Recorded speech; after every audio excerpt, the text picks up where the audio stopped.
ये लो, ले ये तेरे लिए। इसकी तो खुद के भाई को अच्छा खाना खिला रही है, अब देख।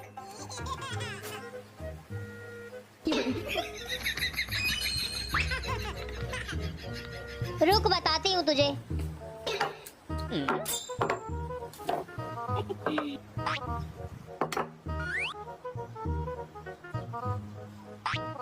लो साले साहब खाओ, इसने जरूर कुछ मिलाया होगा।